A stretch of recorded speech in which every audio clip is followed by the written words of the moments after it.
Recording it. So let me just confirm. Is it okay with everybody that I'm recording this? I just want to make sure because some people do not want to be recorded. But if you're fine with it, don't say anything because I kind of am already full screen, as you guys can probably see. So let me know. Does anybody have a issue with being recorded?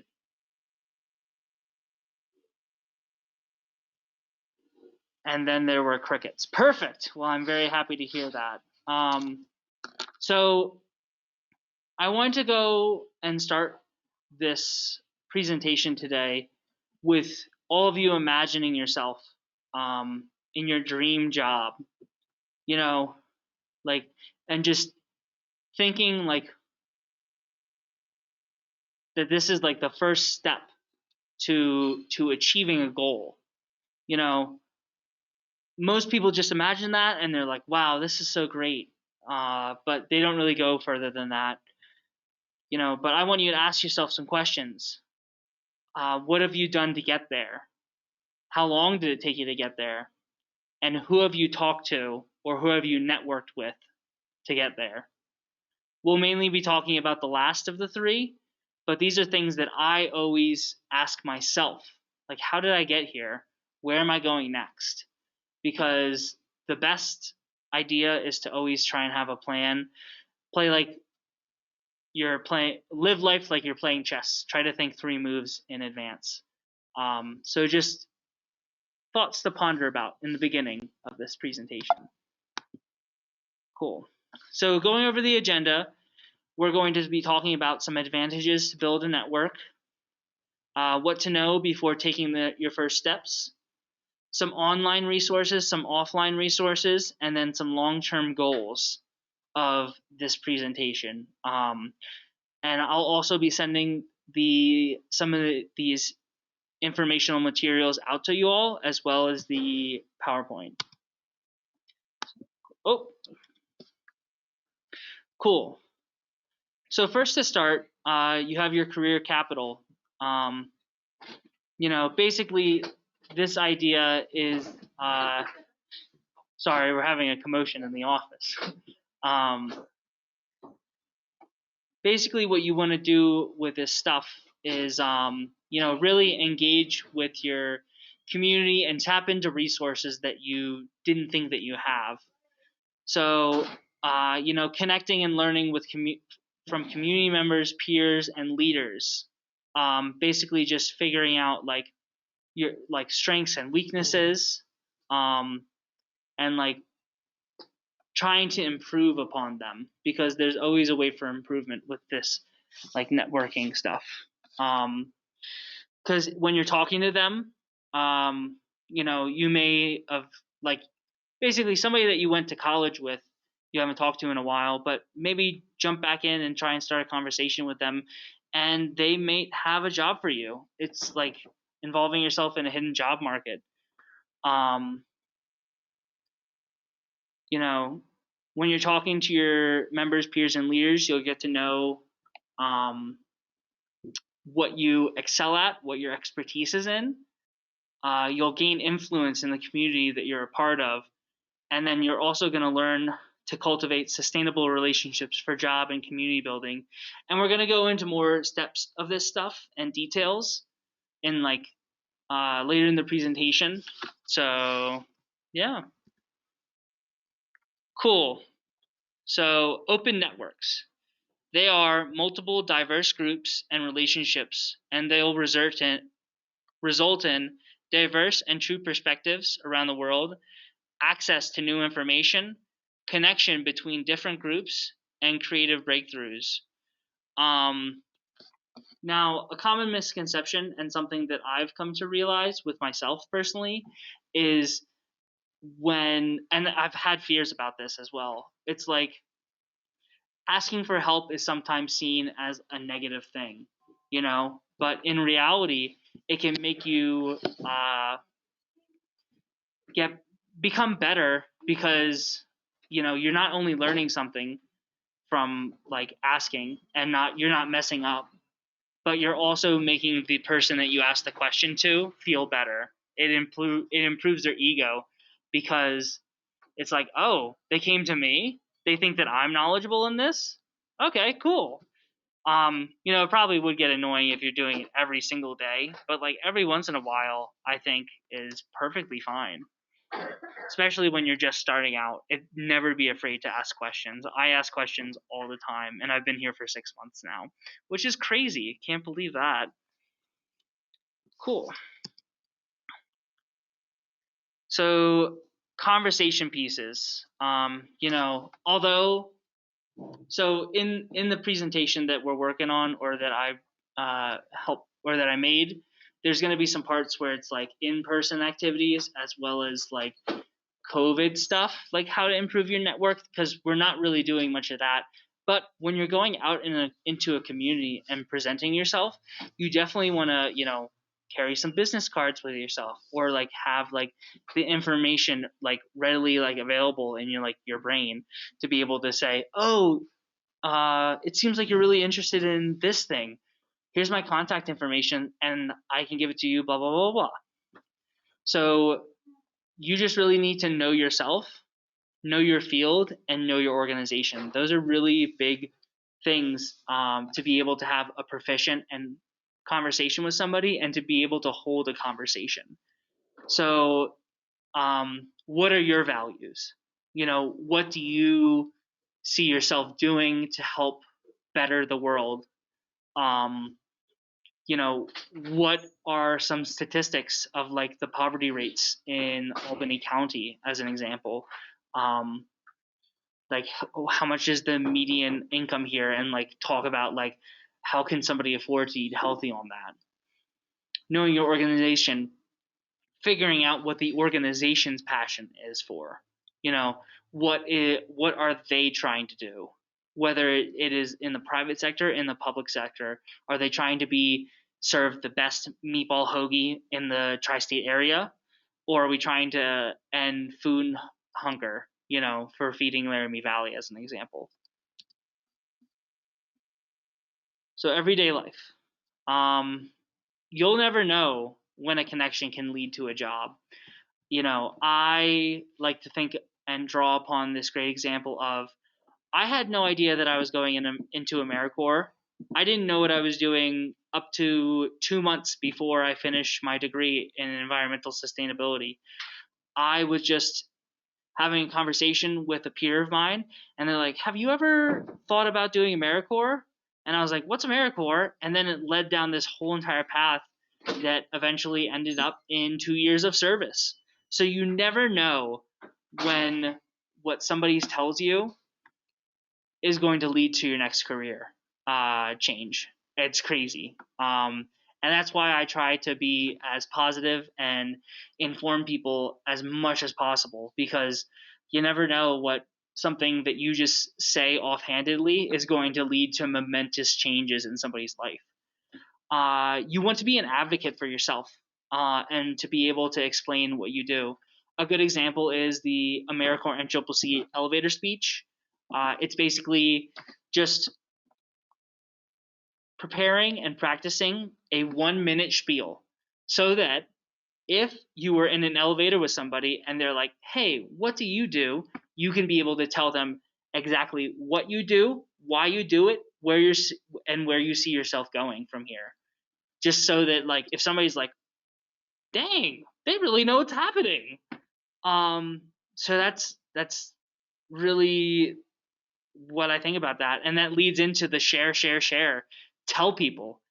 It really goes into what I was saying. Like, you don't know if talking at a bus stop is going to lead to a position. And then also, if you do talk to these people and they seem interested in like what you're doing and where you're going, I would recommend, shooting them a LinkedIn, or getting their contact information. So actually, something that I was noticing when I was looking up this information, and this may come later in the PowerPoint, but I just want to be able to, say it now while I still have it in my head, is uh, I didn't want to put this in the PowerPoint, but you're going to want to channel your inner stalker. So you're gonna you're gonna be like, what does that mean? So it's not the best idea to just send somebody an invite on LinkedIn. But what you're gonna want to do is look at their LinkedIn and then see the company that they're working for, and then after that you're going to want to like see if you can find their email on the company's website, and then after you get their email, send them, it was so nice meeting and talking with you, I thoroughly enjoyed myself and I really liked your points of A, B, and C. Do you think that we could connect on LinkedIn? I think that you're a valuable asset, or something along those lines. Make them feel valued, make them feel smart, and they will be able to help you eventually, maybe, possibly. It's kind of like the idea of like, you make 0 baskets, you don't shoot. So that is how I'm connecting the inner stalker. It probably was a little offhanded, but I thought that I was like, that makes sense. So yeah, cool. So this is kind of like what I was just basically talking about in the previous slide about everyday life. There's different levels of a relationship. There's the accidents where you're talking to somebody at a bus stop. Then there is acquaintances. You both get coffee around the same time almost every day, and you've chatted, and you're like, oh, you work with this? I work with that. That's so crazy. And then like those acquaintances could turn into associates. Um, maybe you're both in the same field. You were just coffee friends, and now we realize, oh my gosh, we're both like in you know uh, prevent or trying to help people struggling with food insecurity. uh, and then it would transform into activities, and then advocates, and then allies. And allies, they are the upper echelon of the relationship stage. They are your peers, they are your friends, they're people that you celebrate with, people that you go to and you say, man, I can't believe I didn't get this promotion, or this this job that I was looking for. They're essentially your board of directors. They're the people that you go to and you tell them exactly how you're feeling. And there's a lot of advantages to having this board of directors, these allies, because they can really let you vent. And then after, on top of that, they can still provide professional feedback. It's very important to have these people in your life. I think so. You need to have more allies in this world. Cool. So this is more transitioning towards the COVID aspect of networking more often than not. And this is me just projecting, and assuming, but I do not think that anybody has gone to a job conference in the last year or so. Again, I could be making some assumptions. I hope that I'm right, but a large majority of networking is now done over the computer. That's just how the times are, and the world has not paused. It's still continued, and there's still bills to pay. So you definitely have to network, and you have to try and get a better position, or work together with an organization to get a project done. That's just fact of the matter now. So there's the big three. Twitter, not so much. It's important to have an online presence, so keeping yourself well-rounded in that regard is important. And I just put a few things that you probably want to pay attention to when you're. Sorry, I'm going to have a sip of water. I am talking a lot and I am thirsty. Cool. So Twitter, keywords, news organizations that you follow. It's good to follow recruiters as well, because then you can have an idea of like if an organization is recruiting. share relevant info. So I'm going to talk from my own experiences. If I am involved in environmental advocacy, following the Sierra Club, you know, working with what is that, Sunrise Movement or other organizations, stuff like that, just sharing and showing that you're involved and up to date in the information that's going on in the industry that you're in. Things like that. Writing a strong bio saying, I am a recent graduate of Stockton University. I have a deep interest in the future of this nation and this world for creating a just, you know, climate of yada yada yada yada, et cetera, that kind of stuff. So yeah, just, and this also, most of it transitions to Facebook. Some additional things, you can customize your URL. So instead of it being like Mary Jane at 7653021 blah blah blah blah blah blah blah, you can have Mary Jane 123. Just make it concise. You can put it on your resumes. You can put it on. A good tip is to put it at the bottom of your email so people can like click if they're like, who is this person that has contacted me out of nowhere? You can just boom, then they'll have an idea of like who you are and what you stand for. Putting professional details such as your current occupation and future goals where you see yourself on your Facebook. Linking to other organizations that you like as well. Same with Twitter. Liking community pages. That goes with following recruiters with Twitter. But if you're interested in an organization, a lot of organizations will post position openings on their Facebook page.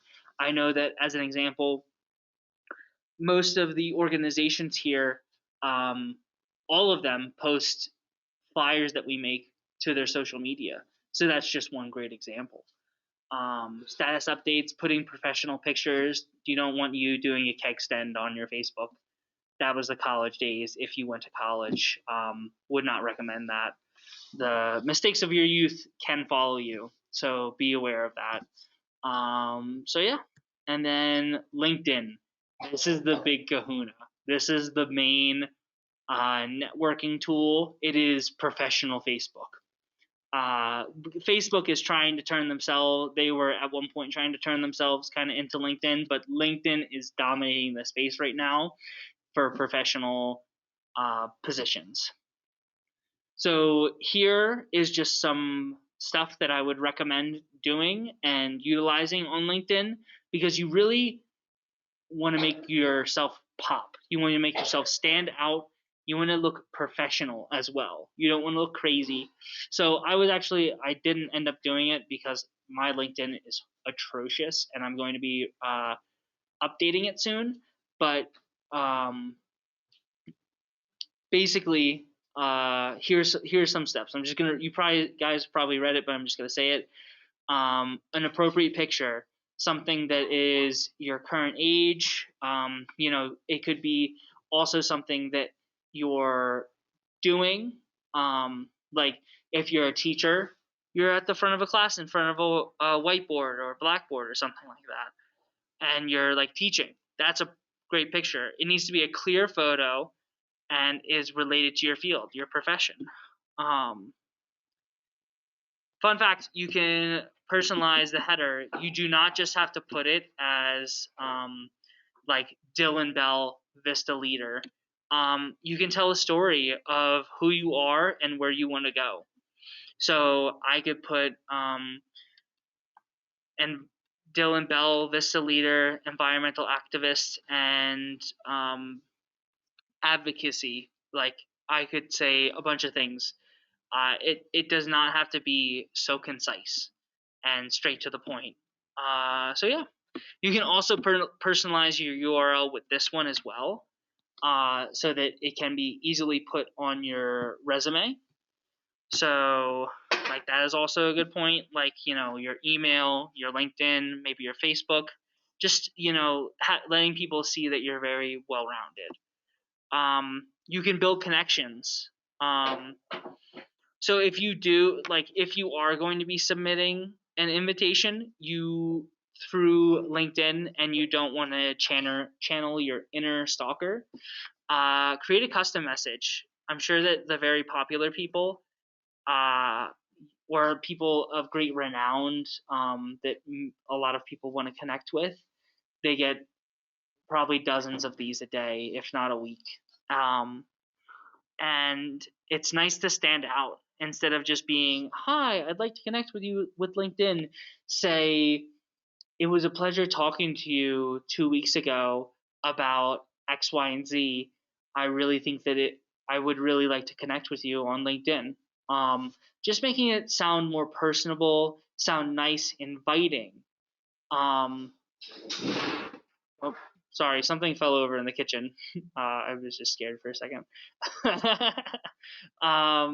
So yeah, that's something that I would just recommend. And LinkedIn groups is kind of like Facebook groups, where it's like it could pertain to a specific topic. And yeah, I haven't heard much about them, but I've heard that they are a thing. Cool. So here's more stuff with online networking. You want to leverage your current network. And what I mean that is, you know more people than you are initially leading on. Like whether it be a church leader in your hometown, or it's somebody that you went to college with and you haven't touched base with them in a while, but just shooting them a message and saying, "Hey, how have you been? What have you been up to?" Yada, yada, yada. It is so easy with technology. If you had a cousin across the United States back in the 1800s, you had to drive a wagon for 6 months. That's crazy. You just pick up the phone and call somebody. Do it. Or text or email. There's so many ways that you can do it. Just highly recommend doing it, because it goes back to the idea that anytime you don't step out of your comfort zone and message somebody, you're losing a possible connection. And the worst thing that somebody could say is no, or they could not respond. And that's all you lose. What's the point of like keeping them in your Rolodex? I think that's what they used to call it, if you aren't going to try and use them. Just that's me projecting. That's what I'm thinking right now. Also partnering with other organizations in the area, like I can think of like 3 or 4 organizations that might be interested in some projects that I have going on right now, and just reaching out, because again, the worst thing they can say is no. Looking at newspaper or online articles, and then you can write the editor, or you can write the person that wrote the article and say, "Hey, I was really interested in blah blah blah. Could we connect on LinkedIn?" Like moving it from acquaintances to the next person. And yeah, so that's what I just recommend. Participate in professional Zoom meetings, whether that be like town hall meetings, university talks, or yada yada yada. Just like anything that you can think of, just there's so many things that are now broadcasted online. It's a good idea to try and like just Googling stuff, and then you'll find a job fair that you weren't expecting, or something else, yada yada yada. It's just there's so many things, as well as online conferences as well. Cool. And we're about to wrap up here, but I just want to point out a few more things. So sustaining your network, inviting contacts to events. Oh, there's a conference that I'm going to be going to. I think that you'd really find this interesting, and then sending them a link. And then they're like, "Oh, wow, this is great. I will see you there." And that's how you strengthen and sustain a connection. Connecting with others, friends of friends. Everybody's got a friend, and everybody can use another, or a contact. Sending congrats on LinkedIn updates, or sending links to articles that you think somebody might find interesting. Sending holiday notes, handwritten mail. I love sending letters and postcards. Um, Notifying people about major events in your life or otherwise, or contacting for follow-up meetings. So like if you met somebody at a virtual conference now, because you can't really do the physical ones, just shooting a little email saying, hey, I'd like to get up, maybe get some coffee, or doing something of that nature. And then finally, when you meet somebody, 2 thank yous. Now, you may think that you're becoming a little excessive with the thank yous, but you send one right after the initial contact, which is great. And then you send another after a week or two for a LinkedIn request. And then it just keeps the person that you want to connect with ever present and more conscious of your presence. Cool. So, final thoughts. You really just want to get out of your comfort zone. I feel like most of this networking stuff is just like me personally. When I first started, I was really nervous to meet new people. I did not think that anybody would like me. I know these are all irrational things, but it's what my brain was telling me. And you really just have to get out into your growth zone. I just found these pictures and I thought they looked pretty great, so I threw them on here. But yeah, cool. So I guess, and here are my sources. Sweet. Does anybody have any questions or final thoughts? No questions. Great job on your presentation. Yeah, Dylan, I think this is all amazing information to help us build networks, not just with the people we know, but to expand it outside of that. One thing that I did do that I really like too is I made my own website on wix.com, and it's really neat to be able to like just send somebody a link where it talks about everything that I'm working on and that kind of stuff. I found that has been like super helpful to keep me organized. Thank you so much for sharing that. I really appreciate it. I have written that down. I'm going to check that out later today. Underlining it too and everything. Oh, let me end the recording. Bye, future self.